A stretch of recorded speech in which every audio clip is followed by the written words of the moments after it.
Fox 8 News poll finds a clear majority of New Orleans voters feel confident about the city's hurricane levees.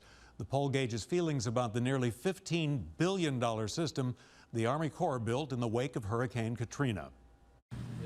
Kitchen staff gets ready for the lunchtime crowd at Boil and Barrel in Lakeview. But I mean, this area, Harrison's really hopping. It is hopping. There's other great restaurants around here. Chef David McKelvey and his partners opened the restaurant last month. Starting a new business in this neighborhood so badly damaged in Katrina amounts to a vote of confidence in New Orleans levees. A lot of smart people spend a lot of time trying to get it right, and certainly spend a lot of money. And I've got as much confidence in that as I have in any other civic project. The Fox 8 News Mason-Dixon poll finds a resounding majority of New Orleans voters express faith in the hurricane levees. 14% say a great deal, 55% some confidence, versus 20% who say not too much, and 11% with no confidence. This is an indicator to the world that the community is comfortable with the levee system, and it's an indicator for others to move back. The poll reveals some significant demographic differences. 85% of white voters express a great deal or some confidence in the system, but only 57% of black voters.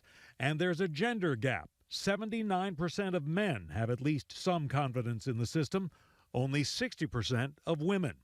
Merle Ramsey-Boissiere is among the more skeptical. The force of nature is extremely strong, and I just don't have any confidence in anything that is trying to go against nature. The poll has its limits. It has an error margin of plus or minus 4%, and it doesn't tell us about people's personal experiences in hurricanes and whether that affects their confidence in the system. It is not surprising to me that in current day America, black New Orleanians have a lower level of trust in government than white New Orleanians, particularly when you look at the destruction after Hurricane Katrina and the disproportionate effect on communities like Lower 9. Overall, Fox 8 political analyst Mike Sherman sees the poll as great news. And back at Boil and Barrel, David McKelvey is philosophical about the risk. There could be events that could happen beyond our comprehension that could, really do terrible things to the city, but we can't live and worry like that. We've got to move forward. It's important to note that Mason-Dixon conducted the poll for the purposes of the New Orleans mayor's race.